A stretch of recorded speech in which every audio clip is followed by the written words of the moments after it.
ప్రేమించు వారికి ఎంతో నెమ్మది. ధర్మశాస్త్రాన్ని ప్రేమిస్తున్నారా? ఎంత నెమ్మది ఉంటుందో. రాత్రికాలం నిద్ర పట్టట్లేదు, పగటి కాలం నిద్ర పట్టట్లేదు, ఉదయకాలం నిద్ర పట్టట్లేదు, సాయంకాల కాలం నిద్ర పట్టట్లేదు, అసలు ఏ కాలంలో కూడా నిద్ర పట్టకుండా మైండ్ అంతా చెడిపోయిందండి. మరి వాక్యం చదువుతున్నావా? మైండ్ బాగాలేనప్పుడు ఏం చేయాలి? ఎక్కువగా ప్రార్థన మరియు వాక్యం చదవాలి.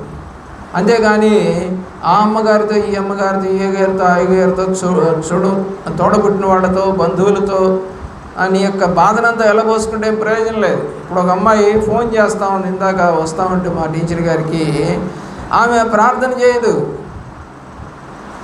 ఎందుకంటే ఉపవాస ప్రార్థనలు చేయరు, వాళ్ళ పాపములు వాళ్ళ దోషములు ఒప్పుకోరు. కానీ ఏం జరగాలని చూస్తారంటే మేలు జరగాలి. ఎందుకంటే మా దగ్గర డబ్బు ఉంది అని ఆయన గర్వం ఉంది. ధనవంతులు దేవుని రాజ్యంలో ప్రవేశించరు అని చెప్పి దేవుడు చెప్పాడు. కాబట్టి మనకి ఏం కావాలి అని అంటే నెమ్మది కావాలి. నెమ్మది లేకుండా ఏడుపులు పెడబొబ్బలతో నీ కుటుంబం ఉంటుందా? అలా ఉండకూడదు. దేవుని యొక్క ప్రేమలో, దేవుని యొక్క సహవాసం లేదా దేవుని యొక్క మాట మనం గనక దేవుని దగ్గర నుంచి తీసుకోగలిగితే, యోహాను రాసిన సువార్త 14వ అధ్యాయం 23వ వచనం, 14వ అధ్యాయము 23వ వచనం. ఏం చేస్తే? దేవుడిని ప్రేమిస్తే బైబిల్లో ఉన్నటువంటి మాటలు మనము గైకొంటాం, అంటే తీసుకుంటాం. చాలు. ఏమి జరుగుతుందంటే మనము దేవుణ్ణి ప్రేమిస్తే ఆయన యొక్క మాటలు తీసుకోగలుగుతాం. లేదనుకోండి బైబిల్లోయే మన మాట మందే. కొన్ని సందర్భాల్లో మనం తప్పులు చేస్తూ ఉంటాం. అది కూడా తప్పని గ్రహించుకునే ఆత్మ నీకుంటే అపవాది చేతిలో పడవు. గుర్తు రాకుండా చేసినా పర్వాలేదు, చేస్తే ఏమవుతుందంట, పోతే పోయిందిలే అన్నటువంటి ధోరణి కనుక నీకుంటే ఆయన మాటను నువ్వు గైకొనవు. అంతేకాదు 21వ అధ్యాయం చూడండి, 21వ అధ్యాయము 15వ వచనము నుండి 18వ వచనం దాకా.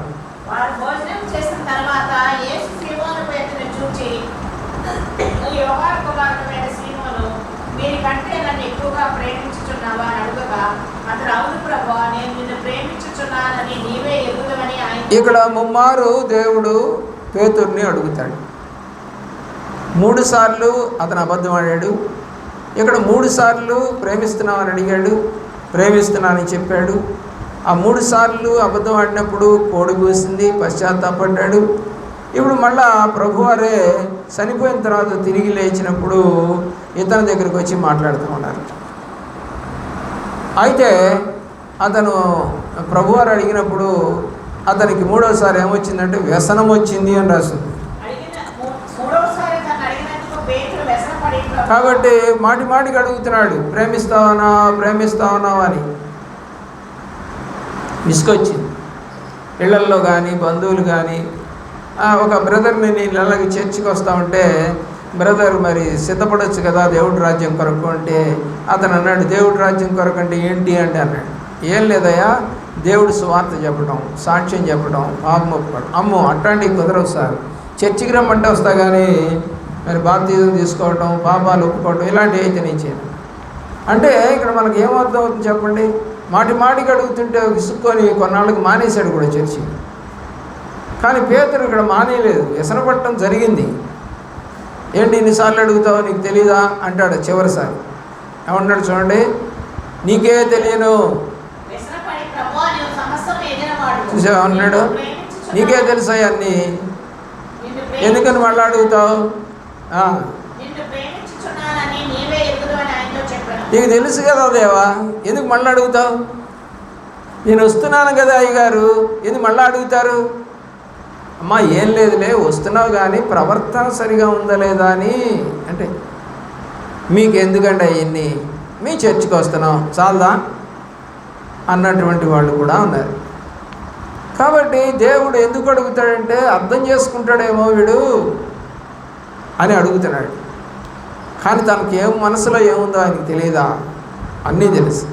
అప్పుడు అంటున్నాడు దేవుడు, నా గొర్రెలను మేపుము.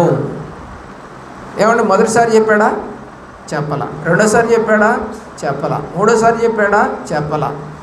పేతురు ఎదురు తిరిగి మాట్లాడినప్పుడు చెప్తా ఉన్నాడు, అయ్యా సరే నువ్వు ప్రేమిస్తున్నట్లయితే నా గొర్రెలను మేపు. సువార్త చేయి. సువార్త పని చేయటం, గొర్రెల మేపడం అంటే మరి ఇది దేవుని ఎరగని వారికి సువార్త చెప్పి వారిని ప్రభువులోకి నడిపించడమే దేవుని యొక్క కృప. సేవ చేసే భాగ్యం అంటారు దాన్ని. దేవుడు పేతురికి సేవ చేసే భాగ్యాన్ని దయచేసినందుకు దేవునికి స్తోత్రం కలుగును గాక. ఎఫెసీ పత్రికలో 6వ అధ్యాయము 21వ వచనానికి వెళదాం. ఎఫెసీ పత్రిక 6వ అధ్యాయము 21వ వచనం.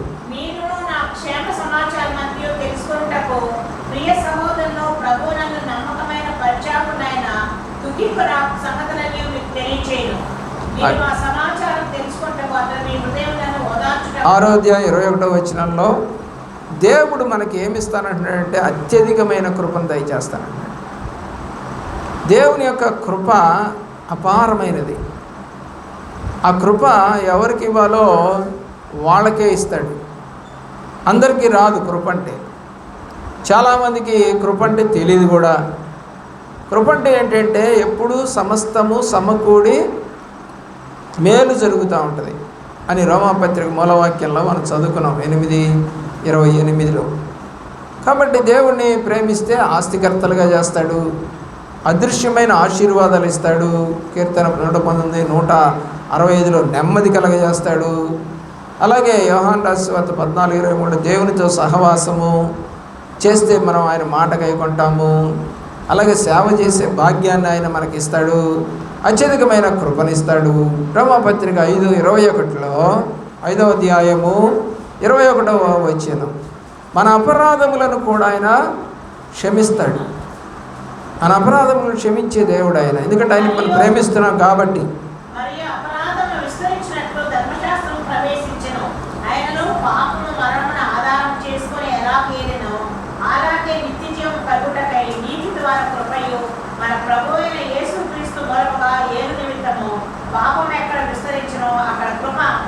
కాబట్టి పాపము ఉంది ఇక్కడ. కాబట్టి ఈ యొక్క పాపం పోవాలి అంటే దేవుని కృప రావాలి.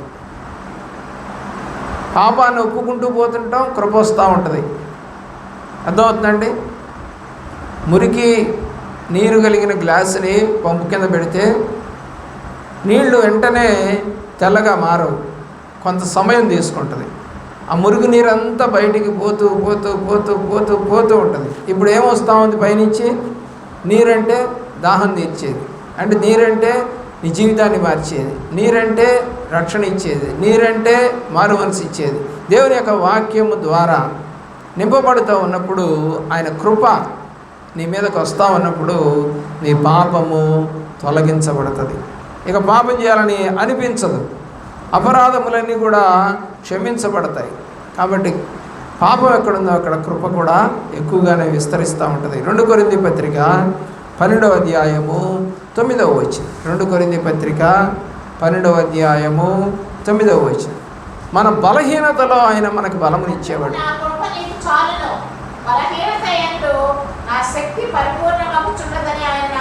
దేవుడు మాట ఏంటంటే ఆయన కృపయందు మన బలహీనతలో కొట్టివేయబడతాయి. ముసలి వాళ్ళు కూడా సేవలా చేస్తూ ఉన్నారంటే కృప. చదవండి మళ్ళా.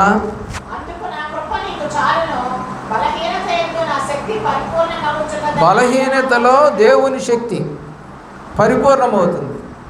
మరి ముమ్మారు అడిగాడు దేవుణ్ణి ఆయన శరీరంలో ఉన్నటువంటి రోగం కొరకు. దేవుడు తీసేక మై గ్రేస్ ఈజ్ ఎనఫ్ అన్నాడు. నా కృప చాలును అని చెప్తా ఉన్నాడు. కాబట్టి మరి ఆయన గ్రేస్ కొరకు మరి మనము తాపత్రయపడాల్సినటువంటి వారు. ఎందుకంటే మనం దేవుణ్ణి ప్రేమిస్తూ ఉంటే మరి కృప కూడా ఉండాలి. మా అమ్మమ్మ నన్ను ఎంతో ప్రేమిస్తుంది, అయితే ఆమె నీ పట్ల కృప కలిగి ఉంటుందా అనేది కూడా ఆలోచించాలి. చాలామంది ప్రేమిస్తారు కానీ కృప మాత్రం పొందరు. యోహాను రాసిన సువార్త 14వ అధ్యాయము 15వ వచనంలో 21వ వచనంలో ఆయన్ని ప్రేమిస్తే ఆయన ఆజ్ఞలను గైకొనాలి. ఆయన ప్రేమిస్తే ఏం చేయాలి? ఆయన ఆజ్ఞలను గైకొనాలి. 14:15. కాబట్టి దేవుడు ఒకటే మాట చెప్తున్నాడు, నువ్వు దేవుడు వాక్యాన్ని ప్రకారంగా నడుస్తున్నావా లేదా అని అంటే ఈ వాక్యం తీసుకోండి. ఎవరైతే దేవుడిని ప్రేమిస్తారో ఆయన ఆజ్ఞలను గైకొంటారు, అంటే బైబిల్ ప్రకారం నడుస్తారు. ఎవరైతే బైబిల్ ప్రకారం నడవట్లేదో వాళ్ళు ఏం కావట్లేదని ఆ వాక్యార్థం అంటే దేవుని ప్రేమించటం లేదు. 21వ వచనంలో ఆయన ఆజ్ఞలను గైకొంటేనే ఆయన్ని ప్రేమించిన వారము అవుతాం. ఆయనేనండి, బైబిలే, చర్చే, పాస్టర్ గారే, మా పనులు మావే, అయినా మాకు కృప కావాలి. కొరింథీయులకు రాసిన మొదటి పత్రిక 8వ అధ్యాయము 3వ వచనం. 8వ అధ్యాయము 3వ వచనం. ఆయన ప్రేమిస్తే నువ్వు దేవుని తెలుసుకుంటావు కూడా. కాబట్టి దేవుడికి నువ్వు తెలియాలి అని అంటే నువ్వు దేవుడిని ప్రేమించాలి.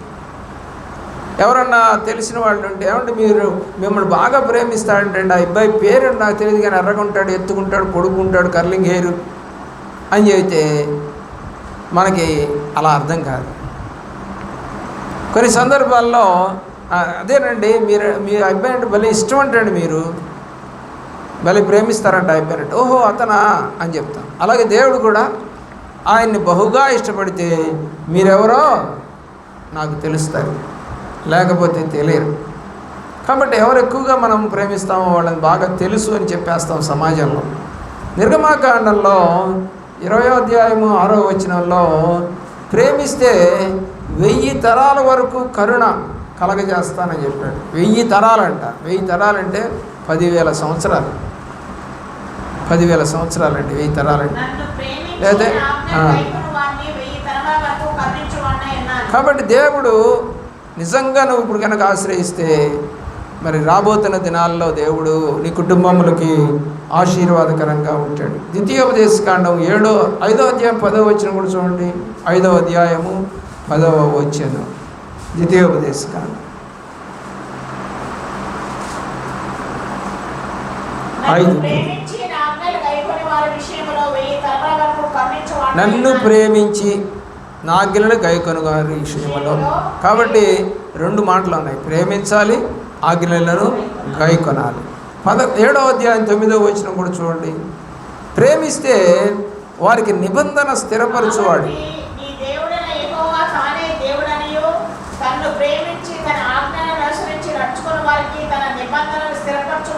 తన నిబంధనను స్థిరపరుస్తాడు. నిబంధన అంటే ఏంటి? నీకు కనాను ఇస్తానని అబ్రహాముతో నిబంధన చేశాడు, వాగ్దానం చేశాడు. ఇంకా ఆయన ఏం మర్చిపోలేదు. అది అబ్రహాం చచ్చిపోయాడు, ఇస్సాకు, యాకోబు అందరూ చనిపోయారు, కానీ ఆయన ఇస్తానన్నటువంటి ఆ దేశాన్ని ఇవ్వకుండా మానలేదు. యెహోషువ గ్రంథంలో మనం చూస్తాము ఆ కనాన్ అనేటువంటి స్థలాన్ని ఇశ్రాయేలుకి ఇచ్చినట్టు. ఆయన వాగ్దానం చేస్తే తప్పనిసరిగా జరుగుతుంది, నిబంధన చేస్తే తప్పనిసరిగా మనము చేయవలసిన వారమై ఉన్నాం. 11:3 చదవండి, 11:13 చదవండి. 11:13.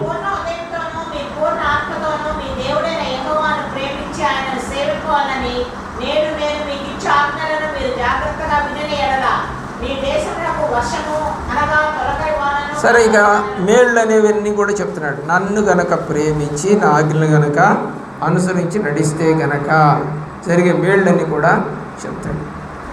మేళ్ళు జరుగుతాయి, జరగవని వాక్యం ఏం చెప్పదు. 30వ అధ్యాయము 20వ వచనం కూడా చూడండి. 30వ అధ్యాయము 20వ వచనం. దేవుణ్ణి ప్రేమిస్తూ వాక్యం విని దాన్ని హత్తుకొని జీవాన్ని కోరుకోవాలి, అంతే తప్ప మరణాన్ని కోరుకోకూడదు.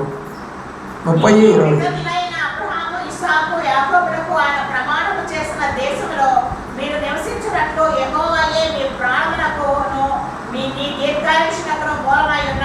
కాబట్టి నీవును నీ సంతానము బ్రతుకుచు నీ ప్రాణమునకు మూలమైన నీ దేవుడైన యెహోవాను ప్రేమించి ఆయన వాక్యమును విని ఆయనను హత్తుకొన్నట్లును జీవమును కోరుకొనుడి. ప్రేమించాలి, వాక్యం వినాలి, హత్తుకోవాలి, జీవాన్ని పొందుకోవాలి. అన్ని రకాలుగా మనం ఒక్కొక్క దాన్ని విడదీసి చెప్పుకోవడానికి టైం కాదు, కానీ అన్ని మేళ్లను దేవుడు నీకు నాకు మనందరికీ కూడా కలుగజేయడానికి ఆయన సిద్ధపడి ఉన్నాడు. నువ్వు కోరుకోవాల్సింది అదే, దేవుని యొక్క ప్రేమ. మరి మనం చూస్తే మలాకీ గ్రంథము 1వ అధ్యాయం 2వ వచనం, దేవుడు యాకోబును ప్రేమించెను అని రాసింది. ఆ ప్రేమించి ఏం చేశాడు? 12 మంది పిల్లల్ని తీసి ఆయనలో నుంచి 12 గోత్రకర్తలుగా చేశాడు.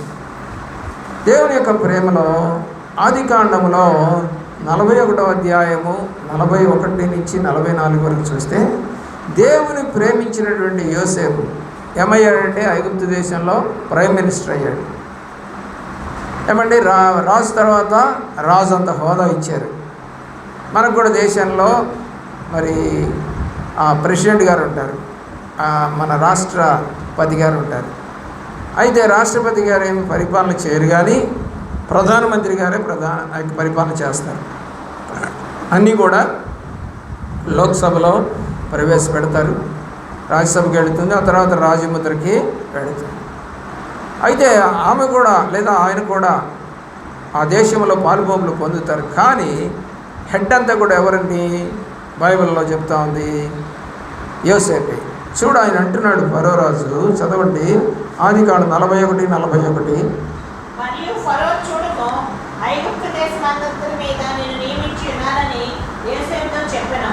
మరియు ఫరో తన చేతినున్న తన ఉంగరము తీసి యోసేపు చేతిన పెట్టి సన్నపు నార పట్టును అతని తొలగించి అతని మెడకు బంగారు గొలుసు చేసి తన 2వ రథం మీద అతను ఎక్కించెను. అప్పుడు వందనము చేయడని అతని ముందర జనులు కేకలు వేసిరి. అట్లు ఐగుప్తు దేశమంతటి మీద అతను నియమించెను. మరియు ఫరో యోసేపుతో, ఫరోను నేనే, ఆయనను నీ సెలవు లేక, రాజును నేనే కానీ నీ సెలవు లేక, ఐగుప్తు దేశమంతటిలో ఏ మనుషునో తన చేతినైనను కాలునైనను ఎత్తకూడదని చెప్పెను. సంపూర్ణ అధికారం ఇచ్చేసాడండి ఒక ప్రైమ్ మినిస్టర్కి, సంపూర్ణ అధికారం. దాన్ని బేస్ చేసుకొని మన దేశంలో కూడా ప్రైమ్ మినిస్టర్కి సంపూర్ణ అధికారం ఉంటుంది. అయితే ఆమోద ముద్ర అనేది నామినల్, తప్పనిసరిగా వేస్తారు రాష్ట్రపతి గారు. కాబట్టి అన్ని శాసనాలు కానీ అవన్నీ సిద్ధపరిచేది, బడ్జెట్ సిద్ధపరిచేది అంతా లోక్సభలో. దానికి హెడ్ ఎవరంటే ప్రైమ్ మినిస్టర్. అలాగే ఇక్కడ ఎవరండి దేశానికి హెడ్? ఫరోనే. కానీ దానికి అంతటికి కూడా అధికారం ఎవరికి ఇచ్చాడంటే యోసేపుకి ఇచ్చాడు. హీఈస్ ఏ ప్రైమ్ మినిస్టర్. దేవుని ప్రేమిస్తున్న ప్రేమికులు, అలాంటి గొప్ప కార్యములు చేసే దేవుడు ఆయన ప్రేమించిన వారికి. 17వ అధ్యాయం చూడండి 5వ వచనం, ఆదికాండము 17:5లో దేవుని ప్రేమించినటువంటి అబ్రహాము విశ్వాసులకు తండ్రిగా మారిపోయాడు. మరియు ఇక మీదట నీ పేరు అబ్రాము అనబడదు, నిన్ను అనేక జనములకు తండ్రిగా. అనేక జనములకు తండ్రి ఎవరైనా? అబ్రహాం. అంటే ఏంటి? విశ్వాసం కలిగిన వాడు. కాబట్టి విశ్వాసులందరికీ కూడా అనేక జనములకు తండ్రి. ఎక్కడుంది అని తాంటాలు పడబాలి. దేవుని ప్రేమించినటువంటి అబ్రహాముకి అనేక జనములకి మీద ఆయన అధికారం ఇచ్చాడు. ఆ అబ్రహాము విశ్వాసులకు తండ్రిగా మార్చాడు దేవుడు. దానియేలు గ్రంథము 6వ అధ్యాయము 1-2 వచనాల్లో దానియేలు దేవుణ్ణి ప్రేమిస్తే దేశంలో ఏం జరిగిందో చూడండి. ప్రముఖమైన వ్యక్తిగా, అంటే ఆ యొక్క అధికారుల మీద అధికారిగా దేవుడు చేసినట్టుగా మనం చూస్తూ ఉన్నాం.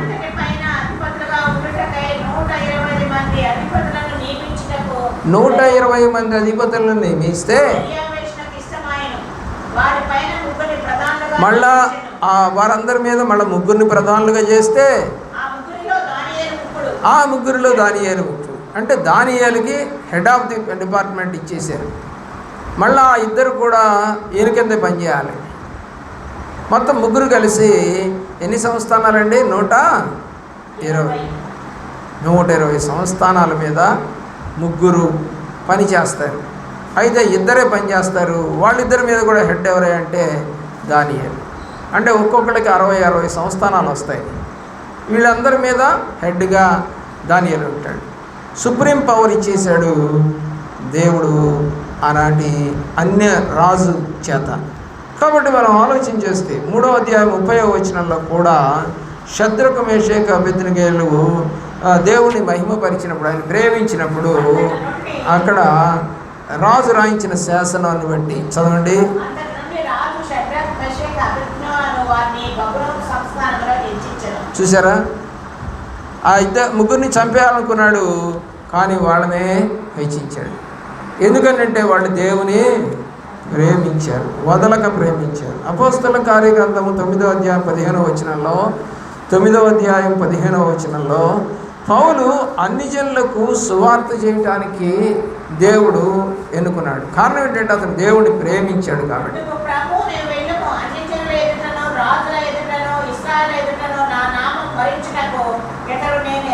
ఎప్పుడు ఈ మాట చెప్తా ఉన్నాడు అని ఆలోచన చేస్తే, అతను దేవుడి మీద ఇష్టపడినప్పుడు, దేవుణ్ణి ప్రేమించినప్పుడు, బాప్తిజం తీసుకున్నప్పుడు, 3 రోజులు ప్రార్థన చేసినప్పుడు, ఎవరో అయ్యా నువ్వు అని అడిగినప్పుడు, ఇవన్నీ కూడా మనం చూస్తే ప్రియులారా, అపోస్తలుడైన పౌలుని ఎన్నుకొని, మరి అతనితో వచ్చిన వాళ్ళందరూ రాలేదు, కానీ పౌలు మాత్రం అన్ని జనులకు సువార్త చెప్పేటువంటి వాడిగా చేశాడు దేవుడిని ప్రేమించినందుకు. 2 రాజుల గ్రంథము 2వ అధ్యాయము 11వ వచనంలో, 2 రాజుల గ్రంథము 2:11లో ఏలియా దేవుడు ప్రేమించాడు కాబట్టి ఏం చేశాడో దేవుడు చూడండి.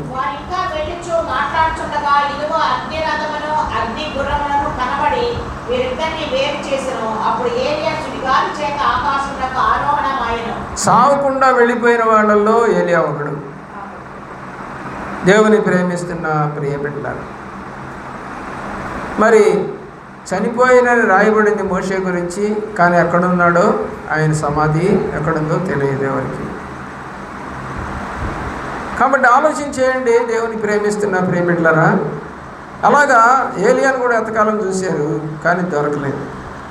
మనం కనుక చూస్తే ఇక్కడ దేవుడు యొక్క కార్యాలు, ఏలియాని అగ్ని రథాలతో దేవుడు తీసుకుపోయాడు. ఎందుకు అంటే అంత ప్రేమ. ఫెరోషియస్ ప్రవక్త అని చెప్పేసి ఏలియాకు పేరు. రోషము కలిగిన సేవకుడు అంటారు బైబిల్లో.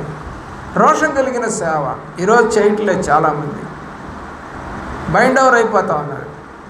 కులానికో, ధనానికో, ఆ గ్రామ పెద్దకో, లేకపోతే పట్టణపు పెద్దకో, ఎమ్మెల్యేకో, మినిస్టర్కో దాసోహం అయిపోయి ఈ రోజున సేవ చేస్తూ ఉన్నారు చాలామంది. రాజకీయ నాయకులకు కలవకూడదని నేను అంటల్లా, ప్రియులారా. అన్య మతస్థులను కలవకూడదని నేను అంటల్లా. అందరినీ కలవండి, దేవుని ప్రేమ చూపించండి. మనం చెప్పుకున్న దానియేలు, షద్రకు, మేషకు, అబేద్నెగోలు ఉన్నదే అన్ని దేశాల్లో, కానీ దేవుడిని మహిమపరిచాడు. యోసేపు అన్ని దేశాల్లో దేవుడిని మహిమపరిచాడు. అలాగా నీవు కూడా మహిమపరిచే వ్యక్తిగా ఉండాలి. ఏలియా రాజు వచ్చి చెప్పినా కూడా వెళ్ళా, ఎందుకంటే రోషం కలిగినటువంటి సేవకుడు. అపోస్తలుల కార్యగ్రంథము 7వ అధ్యాయం 58 నుంచి 60 వరకు చూస్తే, 58 నుంచి స్టెఫను గురించి రాయబడింది. చూసారా, దేవుణ్ణి ప్రేమించినందుకు అతను దేవుని కొరకు హతసాక్షి అయిపోయాడు. బైబిల్లో మొదటిగా హతసాక్షిగా మారినవాడు యాకోబు కనబడతాడు, చంపేస్తారు అతన్ని. ఆ తర్వాత యేసుప్రభు వారిని చంపేస్తారు. ఆ తర్వాత స్టెఫన్ని చంపేస్తారు. బైబిల్లో ఈ ముగ్గురు యొక్క మరణము ప్రస్తావన చేయబడింది. మిగతా వాళ్ళ మనకి పెద్దగా వివరం ఉండదు, కానీ ఈ స్టెఫను అనే వ్యక్తిని రాళ్ళు తీసుకొని కొట్టి చంపేశారు. ఎందుకంటే పరలోకంలో దేవుడు కుడి పార్శ్వంలో కూర్చొని ఆసీనుడై విజ్ఞాపన చేస్తున్నాడని చెబితే, నీకు దేవుడు కనపడ్డాడు రా అని కొట్టారు. ఆలోచించేయండి. నెహెమ్యా గ్రంథము 6వ అధ్యాయం 15వ వచనంలో దేవుని ప్రేమిస్తే నెహెమ్యా, ఎజ్రా, యెరుబ్బయలు వీళ్ళంతా దేవుని ప్రేమిస్తే వాళ్ళ ద్వారా దేవుడు ఏం పొందాడంటే మహిమ పొందాడు. ఎలాంటి మహిమ అంటే మందిరపు గోడలు నిర్మించబడ్డాయి.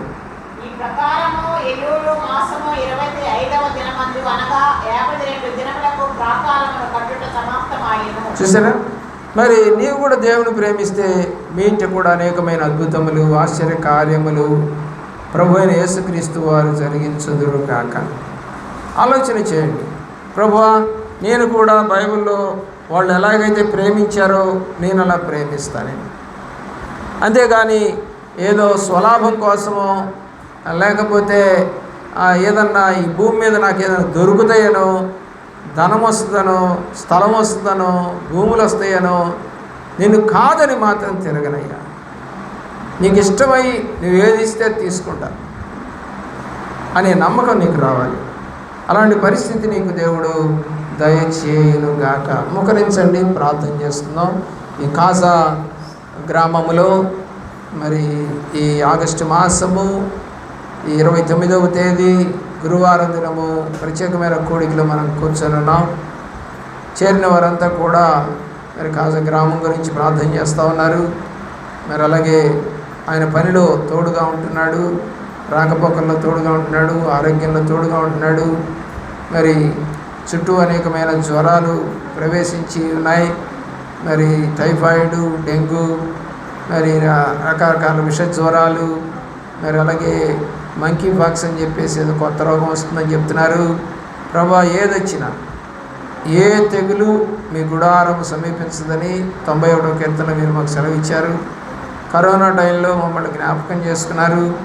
నాయన, మాకు తెగులు రాకుండా సహాయం చేశారు. అయ్యా, వచ్చినా కూడా ట్రీట్మెంట్ తీసుకొని కొంతమంది బాగుపడ్డారు, కొంతమంది ట్రీట్మెంట్ తీసుకుంటూ కూడా చనిపోయారు. కొన్ని లక్షలు ఖర్చు పెట్టినా కూడా బతకలేదు ప్రభు. అది నీ చిత్తమే. మేము ఈరోజు బతికున్నామంటే భక్తుడు రాసిన పాట, స్తుతి పాడుటకే నన్ను బతికించిన. కాబట్టి నువ్వు నన్ను స్తుతి చెల్లించడానికి మమ్మల్ని బతికించారు.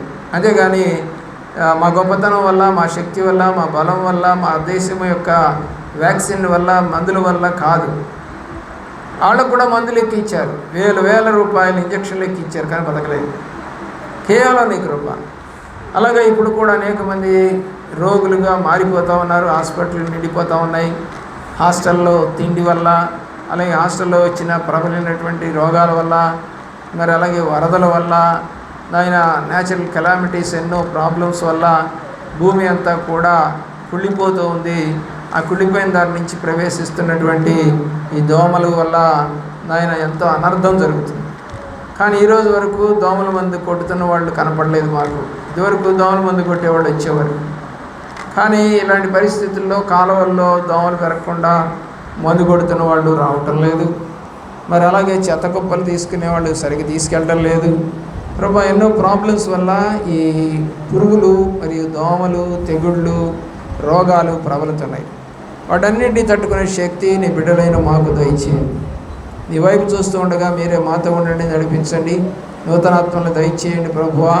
వాక్యమును వినటమే కాదు, చదవటమే కాదు, ధ్యానించడం కూడా నేర్పించండి ప్రభు. దివారాత్రులు నీకు ప్రార్థన చేసేవారిగా చేయండి. పాపము చేస్తే ఒప్పుకునేవారిగా చేయండి. ప్రేమిస్తున్నానని చెప్పడం కాదు, ఆయన పని చేయమని దేవుడు పేతురుకి చెప్పినట్టుగా మేము పని చేయగలటకు సహాయం చేయండి. మీ నామకర్త కొరకు సమస్తము జరిగించండి. ఆత్మీయ మేలులతో మమ్మల్ని నింపండి ప్రభు. ఎక్కడ పడిపోతామో, ఎందుకు పడిపోతామో, ఎలా పడిపోతామో, ఎక్కడ వెనుతిరిగితేమో, ఎక్కడ పరాభవం జరిగిందో, ఎక్కడ నీకు అనుకూలంగా నడవలేదో, మాట్లాడలేదో, చూడలేదో, ప్రతి విషయం అందులో ప్రభువా నీ పాసన్నిధిలో అడుగుతున్నాం, సహాయం చేయండి. బలహీనమైన మమ్మల్ని బలపరచండి ప్రభువా. ఆత్మలో ఎదుగువారిగా చేయండి. శరీర రీతిగా మేము ఎదుగుతున్నాం. భూమి మీద పుట్టిన దగ్గర నుంచి ఈ వయసు వరకు కూడా మేము ఎదుగుతూనే వచ్చాం ప్రభు. అనేక అవయవాల్లో బలమునిచ్చారు. కళ్ళలో, ముక్కులో, చెవుల్లో, నాయన మస్తిష్కంలో, నాయన నోటిలో, ప్రతి దానిలో మీరు కృప చూపారు. నత్తివారిగా చేయలేదు, గుడ్డివారిగా చేయలేదు, మోగవారిగా చేయలేదు, కాళ్ళు లేని వారిగా చేయలేదు, చేతులు లేని వారిగా చేయలేదు, నడుము ఊగిపోయిన వారిగా చేయలేదు. నాయన అనేక వ్యాధులతో పుట్టిన వారి కన్నా మమ్మల్ని శ్రేష్ఠులుగా పుట్టించినందుకు నీకు స్తోత్రములు ప్రభా. మీరు చేసిన ఈ ఉపకారానికి తగినట్లుగా మేము ప్రత్యుపకారంగా ఏం చేస్తాం ప్రభా? రక్షణ పాత్రను చేతపట్టుకొని నిన్ను స్తుతించేదను అంటున్నాడు. వేలాది నదులంత విస్తార తైలం ఇచ్చినా కూడా నీకు సరిపోదు ప్రభా. ఎందుకంటే అవన్నీ కూడా నీవే. ఈ భూమి మీదవి, భూమి లోపలవి, పైనున్నవి అన్ని సమస్తము నీవే. 1000 కొండల మీద ఉన్నటువంటి మేకలు కూడా నావే అని కీర్తనలో రాశాడు. కాబట్టి ప్రభువా, ఈ భూమి మీద ఉన్నదంతా నీదే. మేమేదైనా సంపాదించుకున్నామని అనుకుంటే అది వ్యర్థమే. నాయన, పెద్ద పెద్ద బిల్డింగులు, కోట్లతో కట్టిన బిల్డింగుల్ని హైదరాబాద్లో కూల్చివేస్తున్నారని విన్నాం. నీకు స్తోత్రాలు ప్రభువా. కొన్ని వేల కోట్ల రూపాయలు ఖర్చు పెట్టారు, కానీ అవి నేలమట్టం చేసేస్తూ ఉన్నారు. ప్రభు అలాగే మానవుని కూడా మీరు నేలమట్టం చేసేస్తామన్నారు. అనేక రోగాలు, తెగుళ్ళు, భూకంపాలు, వరదలు, సునామీలు, యాక్సిడెంట్ల ద్వారా అనేక మీరు చేస్తున్న మనుషులు నీ వైపు తిరగటం లేదు, భయభక్తులు కలిగి నిన్ను ప్రేమించడం లేదు. అయ్యా నిన్ను ఆశ్రయిస్తే ఏ మేలు మాకు కొదవై ఉండదని మీరు సెలవిస్తూ ఉన్నారు. అలాంటి మేలులను చదువులో మేలు, ఉద్యోగంలో మేలు, మార్కుల్లో మేలు, జీవనంలో మేలు, ఆరోగ్యంలో మేలు, కుటుంబంలో మేలు, సంఘంలో మేలు, సమాజంలో మేలు, దేశంలో మేలు, నాయన ప్రపంచం అంతట్లో మేలుకరమైనది చూడాలని మీరు ఆశపడుతూ వాక్యాలు చెప్పారు. కాబట్టి నాయన ఈ వాక్యాలన్నీ మేము ఆజ్ఞలను అనుసరించి నడిస్తే మేము కూడా అలాంటి మేలులను చూడగలుగుతామని మీ వాక్యం సెలవిస్తూ ఉంది. అలాంటి మేలుతో మమ్మల్ని తృప్తిపరిచి నడిపించండి. మేము నీకు అనుకూలంగా నడిచే భాగ్యం దయచి ఎక్కడ జారిపోనియద్దు, పడిపోనియద్దు, వెనుతిరగనియద్దు, బలహీనపడియద్దు. ప్రభా నీకు అవమానంగా ఏది చేయలేకుండా మమ్మల్ని దీవించి ఆశీర్వదించి బలపరచమని మారుషుడేసినామని ప్రార్థన చేసి వచ్చిన